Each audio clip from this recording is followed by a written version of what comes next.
Every person in his lifetime passes through some strange experiences that are very personal to him, about which not every person believes.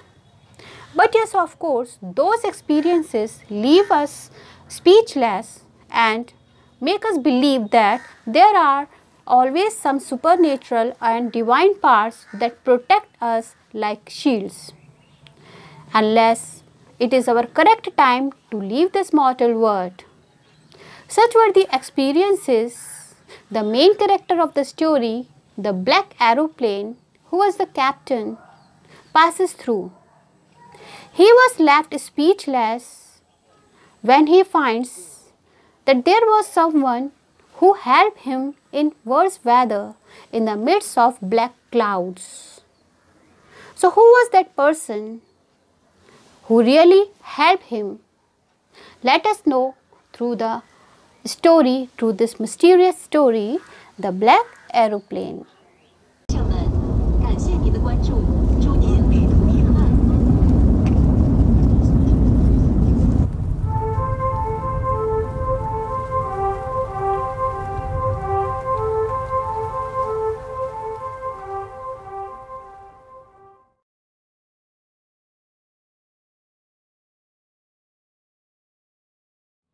The moon was coming up in the east behind me, and stars were shining in the clear sky above me.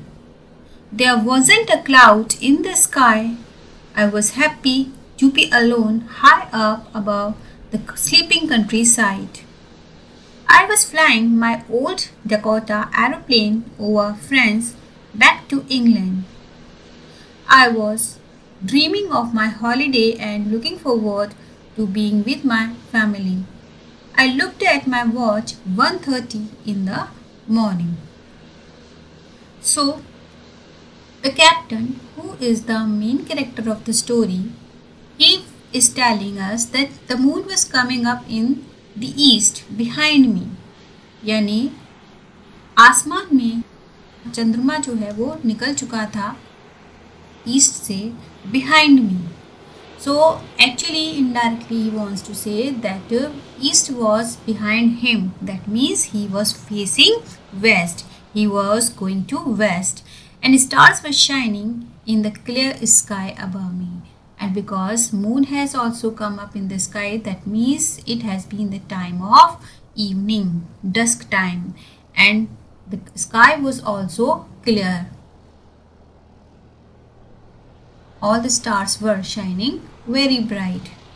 There wasn't a cloud in the sky. आसमान भी जो था वो बिल्कुल साफ था, वहाँ पर बिल्कुल भी बादल दिखाई नहीं दे रहे थे. I was happy to be alone high up above the sleeping countryside. मुझे बहुत अच्छा लग रहा था. पूरा का पूरा जो आसमान था उसके नीचे जो पूरी की पूरी ज़मीन थी, उस वहाँ पर जो लोग थे वो सो रहे थे. Sleeping country side, that means जो से चारों तरफ सिर्फ सुनसान ही सुनसान था, क्योंकि रात हो चुकी थी, हर कोई सो चुका था. तो ये जो साइड था वो मुझे बहुत ही अट्रैक्ट कर रहा था, क्योंकि मैं ऊपर आसमान में बिल्कुल अकेला था और नीचे ज़मीन सो रही थी. ज़मीन सो रही थी यानी कि ज़मीन में रहने वाले जो लोग हैं वो सारे लोग सो रहे थे. I was flying my old Dakota aeroplane over France back to England. और मैं अपना जो Dakota एरोप्लेन है उसको लेकर के इंग्लैंड की तरफ जा रहा था. और इंग्लैंड जाते वक्त जो फ्रांस है वो बीच में पड़ता था. Dakota, what is Dakota? It is actually the name of the aeroplane. तो वो बता रहा है कि अपना जो कैप्टन है वो बता रहे हैं कि वो अपना डेकोटा एरोप्लेन लेकर के इंग्लैंड की तरफ जा रहे थे, यानी अपने होम टाउन की तरफ जा रहे थे. I was dreaming of my holiday and looking forward to being with my family. मैं बहुत ही खुश था क्योंकि मैं अपने घर जा रहा था हॉलीडेज़ में, और मैं बार बार मुझे ऐसा लग रहा था कि I was dreaming of my holiday, यानी कि मैं बार बार सपनों में अपने परिवार को देख रहा था, क्योंकि मैं बहुत खुश था कि मैं उनसे जल्द ही मिलने जाने वाला हूँ। और मैं बहुत ईगरली वेट कर रहा था कि looking forward to being with my family. मैं बहुत ज़्यादा ईगरली वेट कर रहा था कि कब मैं अपने परिवार से मिलूँगा। I looked at my watch 1:30 in the morning. और मैंने अपनी घड़ी पर जैसे ही नज़र डाली तो मैंने क्या देखा कि 1:30 हो चुके थे। 1:30 मॉर्निंग के, यानी कि आधी रात में। I should call Paris control soon. I thought. As I looked down past the nose of the aeroplane, I saw the lights of a big city in front of me. I switched on the radio and said, Paris control, Dakota DS-088 here. Can you hear me? I'm on my way to England. Over. The voice from the radio answered me immediately. DS-088, I can hear you. You ought to turn 12 degrees west now. DS-088, over. Now see what is happening here. I should call Paris control soon. यानी जब captain ने अपनी watch की तरफ देखा तो उन्होंने क्या देखा कि 1:30 हो रहे थे सुबह के, और उसने सोचा कि मुझे अब जो पेरिस कंट्रोल रूम है उस वहाँ पर रिपोर्ट कर देनी चाहिए, वहाँ कंडीशन जानने की कोशिश करनी चाहिए। तो जब मैंने नीचे की तरफ अचानक से मेरी जो नज़र है एरोप्लेन की नोज़ की तरफ गई। नोज़ ऑफ द एरोप्लेन का मीनिंग है front part of the aeroplane. जब एरोप्लेन की फ्रंट पार्ट की तरफ मेरी नज़र गई तो मैंने क्या देखा कि नीचे बड़ा सा शहर वो बहुत ही सुंदर लाइटनिंग से चमक रहा था, और यानी मैं समझ गया कि मैं पेरिस से होकर गुज़र रहा हूँ। मैंने तुरंत ही रेडियो का स्विच ऑन किया। तो जैसे कि आपको पता होगा कि जैसे प्लेन से जो कैप्टन्स होते हैं वो इस तरीके से रेडियो के थ्रू कनेक्ट करते हैं, अपनी लाइंस को कांटेक्ट करते हैं। तो उन्होंने अपना कैप्टन ने अपना रेडियो स्विच ऑन किया और बोला, Paris control Dakota DS-088, this is actually his code number. ठीक है, तो हर पायलट को अपना एक कोड नंबर मिलता है अपने प्लेन के साथ, प्लेन के नेम के साथ। तो वो बताता है ऐसे ऐसे मैं डकोटा एरोप्लेन से बोल रहा हूँ और मेरा कोड DS-008 है, क्या तुम मुझे सुन सकते हो? मैं इंग्लैंड की तरफ जा रहा हूँ। ओवर। तो तुरंत ही वहाँ से फिर आवाज़ आती है कि DS-088, हाँ हम तुमको सुन सकते हैं, लेकिन तुम्हें यहाँ से क्या करना होगा, 12 डिग्री वेस्ट की तरफ टर्न लेना होगा। I checked the map and the compass, switched over to my second and last fuel tank and turned the Dakota 12 degrees west towards England. I'll be in time for breakfast, I thought. A good big English breakfast. Everything was going well. It was an easy flight. So now the captain checked the map. As soon as he got the information that he had to turn 12 degrees west, the captain checked his map and compass, and then he moved over to the second and last fuel tank. यानी उसके बाद उसने अपना fuel tank check किया, जो कि second fuel tank था और वो भी लास्ट था। इसके बाद उसके पास और कोई टैंक फ्यूल का नहीं बचा था। एंड टर्न द डकोटा, और उन्होंने जैसे कि वहाँ से इंस्ट्रक्शन आए थे पेरिस कंट्रोल रूम से, उसने अपने डकोटा को 12 डिग्री वेस्ट की तरफ मूव कर दिया, घुमा दिया। I'll be in time for breakfast, I thought. और उसके बाद उसने सोचा कि अभी मेरे पास इतना काफ़ी टाइम है, मैं आराम से इंग्लैंड पहुंच जाऊंगा इतने समय में, और थोड़ी ही देर में मैं अपने परिवार के साथ हूँगा, एक बहुत ही बढ़िया सा इंग्लिश ब्रेकफास्ट का टेस्ट ले रहा हूँगा अपनी फैमिली के साथ।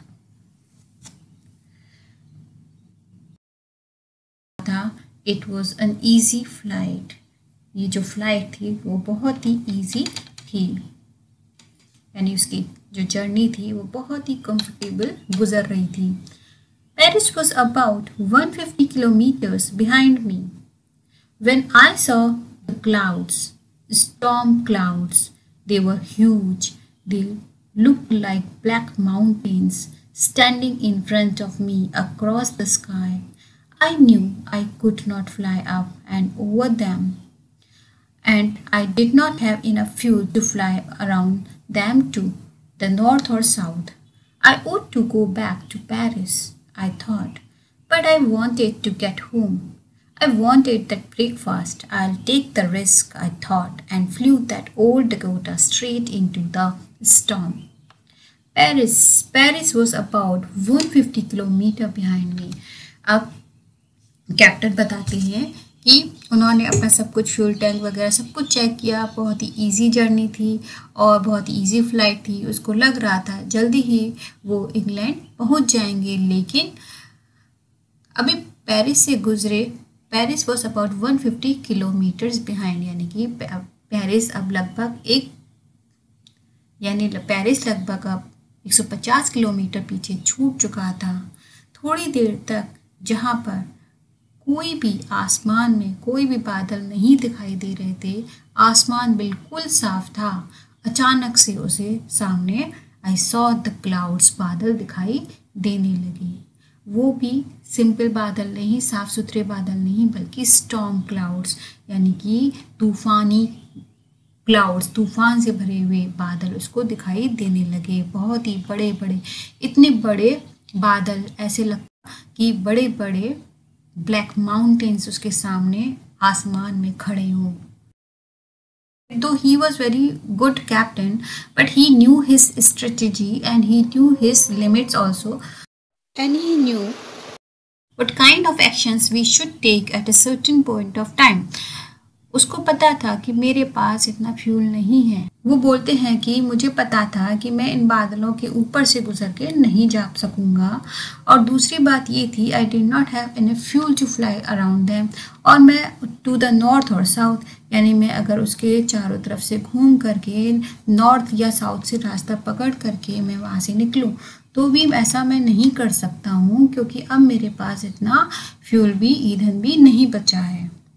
I ought to go back to Paris, I thought. मैंने मन में सोचा कि ऐसा करता हूँ मैं पेरिस वापस लौट जाता हूँ। But I wanted to get home, लेकिन मुझे घर जाना था। I wanted that breakfast। जो कैप्टन है वो इस बात को नहीं मान पा रहे हैं कि वो अपने घर नहीं जा सकते अब, तो वो बहुत ज़्यादा ईगर हैं, बहुत ज़्यादा डेस्परेट है अपने घर जाने को। एक बार को उनको मन में ख्याल भी आया कि वो पेरिस वापस लौट जाएं, लेकिन वो बोलते हैं कि नहीं, अब मैं वापस नहीं जाऊंगा, मुझे घर जाना ही है, मुझे अपनी फैमिली के साथ ब्रेकफास्ट करना ही है, मैं इस रिस्क को लेने के लिए तैयार हूँ। And eye flu that old Dakota straight into the storm. और वो सामने जो स्टॉर्म से भरे हुए, तूफान से भरे हुए वो जो काले काले बादल उसको दिखाई दे रहे थे, वो उसमें एंटर कर गया। Inside the clouds, everything was suddenly black. It was impossible to see anything outside the airplane. The old airplane jumped and twisted in the air.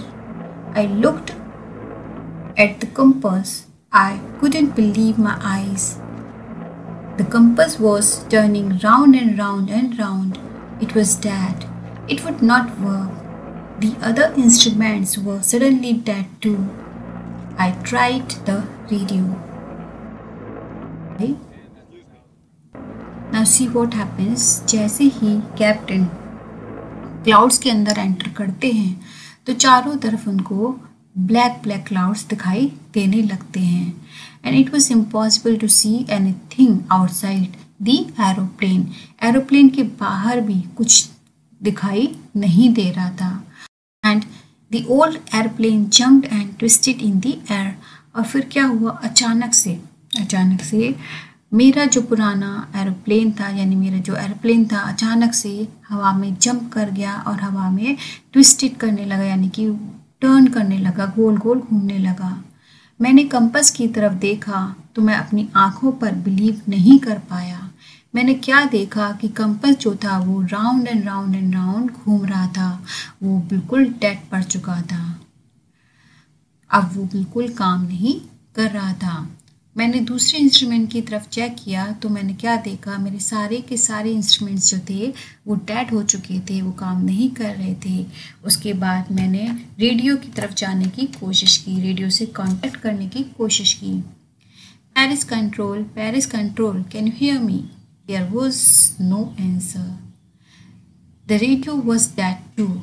I had no radio, no compass, and I could not see where I was. I was lost in the storm. Then, in the black clouds quite near me, I saw another aeroplane. It had no lights on its wings, but I could see it flying next to me through the storm. I could see the pilot's face turned towards me. I was very glad to see another person. He lifted one hand and waved. Follow me, he was saying, follow me. He knows that I am lost. I thought he is trying to help me. Now suddenly when he finds that no instrument of his is working, he instantly tries to contact to Paris control room and he says, Paris control, can you hear me? तो वो communicate करने की कोशिश कर रहे हैं Paris control room में, लेकिन वहाँ से कोई आंसर नहीं आता है और वो क्या देखते हैं कि उनका जो रेडियो है वो भी अब डेड पड़ चुका था। I had no radio, no compass and I could not see where I was. मुझे कुछ समझ नहीं आ रहा था कि मैं एग्जैक्टली कहाँ पर हूँ। मेरे सारे के सारे इंस्ट्रूमेंट्स, यहाँ तक कि रेडियो भी डेड पड़ चुका था। मैं पूरी तरह से उन तूफ़ानी बादलों के बीच खो चुका था। उन ब्लैक काले बादलों के बीच मुझे कुछ दिखाई नहीं दे रहा था। और अचानक से आई सॉ अनदर एरोप्लेन। अचानक से मैंने क्या देखा कि मुझे एक और एरोप्लेन दिखाई दिया। It had no lights on its wings. इसकी विंग्स पर कोई लाइट्स भी नहीं थी।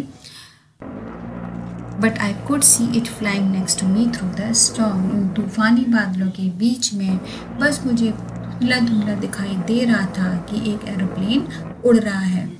उसके बाद मैं पायलट का जो फेस था उसको क्लियरली देख सकता था, जो कि उड़ते हुए मेरी तरफ आया। यानी I could see the pilots face turned toward me, यानी कि मेरे पास से जब वो एरोप्लेन गुजरा तो उसमें बैठे हुए जो पायलट थे उनका जो चेहरा था मेरी तरफ घूमा और वो मेरी तरफ ही देख रहे थे। मैं उनको देखकर बहुत खुश हुआ क्योंकि मैं इस तरह से स्टॉर्मी क्लाउड्स के बीच में जैसे फंस गया था और मैं महसूस कर रहा था कि लगता है अब मैं यहाँ से नहीं बचूंगा। मैं पूरी की तरह से अकेला था। तो जब मैंने अचानक से एक और एरोप्लेन देखा तो मैं मन ही मन बहुत सेटिस्फाइड हुआ, खुश हुआ कि मेरे अलावा यहाँ पर कोई और भी है। ही lifted one hand and waived. उसने अपना एक हाथ उठाया एंड वेव्ड, यानी कि मेरी तरफ हाथ को हिलाकर इशारा करने लगे। और वो अपने हाथ को इशारा करके वो मुझे ये कहना चाहते थे कि follow me. He was saying follow me. He knows that I am lost. उनको समझ में आ गया था कि मैं खो चुका हूँ इन बादलों के बीच में। तो वो मेरी हेल्प करने की कोशिश कर रहे थे। इसी वजह से वो बोले कि मेरे पीछे पीछे आओ। He turned his aeroplane slowly to the north in front of my Dakota so that it would be easier for me to follow him. I was very happy to go behind the strange aeroplane like an obedient child. After half an hour, the strange black aeroplane was still there in front of me in the clouds. Now there was only enough fuel in the old Dakota's last tank to fly for 5 or 10 minutes more. He turned his aeroplane slowly to the north. और जो दूसरे person थे aeroplane में, उन्होंने अपना aeroplane को घुमाया और धीरे धीरे नॉर्थ की तरफ ले लिया मेरे डकोटा के सामने, ताकि मैं उनको बहुत आसानी से फॉलो कर सकूं। यानी उन्होंने अपना जो एरोप्लेन था वो मेरे एरोप्लेन के सामने कर दिया ताकि मैं आराम से उनके पीछे पीछे फॉलो कर सकूं, उनको जा सकूं। और मैं बहुत खुश था। मैं जैसे कि कोई ओबीडियंट बच्चा होता है, उस आज्ञाकारी बच्चे की तरह मैं उस एरोप्लेन का पीछा करने लगा, उसके साथ जाने लगा। लगभग हाफ एन आवर, आधे घंटे के बाद मैंने उस ब्लैक एरोप्लेन को अपने सामने अभी भी देखा, जो कि उन बादलों के बीच में मेरे सामने था। Now there was only enough fuel, और मैंने नोटिस किया कि अभी मेरे पास इतना फ्यूल बचा था लास्ट टैंक में कि मैं आराम से अब 5 या 10 मिनट में अपने घर पहुंच सकता था, इंग्लैंड यानी पहुंच सकता था। I was starting to feel frightened again, but then he started to go down and I followed through the storm. हालांकि इनफ फ्यूल था मेरे टैंक में, पर मुझे फिर से अचानक से जाने क्यों अचानक से फ्राइटेंड यानी टू गेट अफ्रेड, यानी अचानक से मैं फिर से डर गया। मैंने सोचा, but then he started to go down. मुझे लगा कि शायद मैं इन बादलों से अब कभी नहीं निकल पाऊंगा। तब मैंने अचानक से नोटिस किया कि वो जो एरोप्लेन था, ब्लैक एरोप्लेन, वो नीचे की तरफ जाने लगा और मैं उसी को फॉलो करने लगा। Suddenly I came out of the clouds and saw 2 long straight lines of lights in front of me. It was a runway, an airport. I was safe. I turned to look for my friend in the black airplane, but the sky was empty. There was nothing there. The black aeroplane was gone. I could not see it anywhere. अचानक से यानी कि उन बादलों के बीच में जब अचानक से मुझे डर लगा, तो अचानक से फिर मैंने क्या देखा कि वो जो ब्लैक एरोप्लेन था वो नीचे की तरफ जा रहा था। तो मैं भी उसको फॉलो करने लगा। अचानक से मैंने क्या देखा कि मैं बादलों के बाहर आ गया, और जैसे ही मैं बादलों के बाहर आया तो मैंने क्या देखा कि सामने सीधी सीधी 2 लाइंस जा रही थी। 2 lines of lights in front of me, मेरी आँखों के सामने से 2 लाइंस जा रही थी लाइट्स की। और मैंने जब ध्यान दिया तो पाया कि वो तो एयरपोर्ट का रनवे था। I was safe. मैं बहुत खुश हुआ, बहुत ही सेटिस्फाइड हुआ, क्योंकि मैं अब समझ चुका था कि मैं तो वापस आ गया, यानी उस तूफान से मैं वापस आ चुका हूँ, मैं सेफ हूँ। मैंने पीछे मुड़कर अपने दोस्त की तरफ देखा जो कि ब्लैक एरोप्लेन में था, लेकिन मैंने क्या देखा कि आसमान पूरी तरह से खाली था। मुझे दूर दूर तक कोई दिखाई नहीं दे रहा था। ब्लैक एरोप्लेन जो था वो वहाँ से जा चुका था। I landed and was not sorry to walk away from the old Dakota near the control tower. I went and asked a woman in the control center where I was and who the other pilot was. I wanted to say thank you. मैं वहाँ नीचे उतरा और मैंने अपने Dakota को वहाँ खड़ा किया। मैं अपने डकोटा को लेकर के अभी बहुत ज़्यादा चिंतित नहीं था। मैं तुरंत कंट्रोल रूम की तरफ भागा और वहाँ पर एक लेडी बैठी थी कंट्रोल सेंटर पर। उनसे मैंने पूछा कि मैं एक्चुअली कहाँ पर था और वो जो दूसरा पायलट मेरे साथ था वो कौन था। मैं उसको थैंक यू बोलना चाहता हूँ। She looked at me very strangely and then laughed. वो मुझे बड़े ही अजीबोगरीब तरह से देखने लगी, फिर हंसने लगी। Another airplane up there in this storm. No other airplanes were flying tonight. Yours was the only one I could see on the radar. Radar? What is a radar?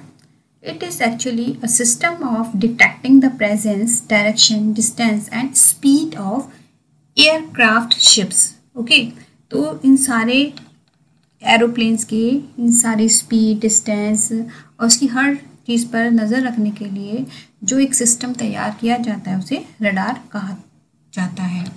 तो कंट्रोल रूम में lady बैठी थी, वो बोलती है कि मैं radar से क्लियरली देख सकती थी वहाँ पर कोई और नहीं था तुम्हारे सिवा। So who helped me to arrive there safely without a compass or a radio and without any more fuel in my tanks?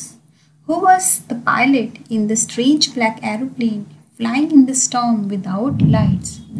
तो आखिर वो कौन था जिसने मेरी हेल्प की और मुझे यहाँ बिल्कुल सेफली पहुँचा दिया, वो भी बिना कंपास के, बिना रेडियो के। यहाँ तक कि मेरे टैंक में जो फ्यूल था वो भी लगभग ख़त्म हो चुका था। आखिर वो कौन था जो उस स्ट्रेंज से ब्लैक एरोप्लेन में आया था उन तूफ़ानी बादलों के बीच में से, जिसके एरोप्लेन में लाइट तक नहीं थी? वो आखिर कौन था? Who was he? Who was the person who really helped the captain? Was it any real person? An angel of God? Or it was only his hallucination?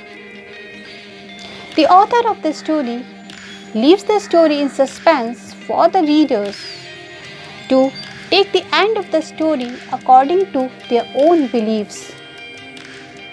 As they like, they can end up the story.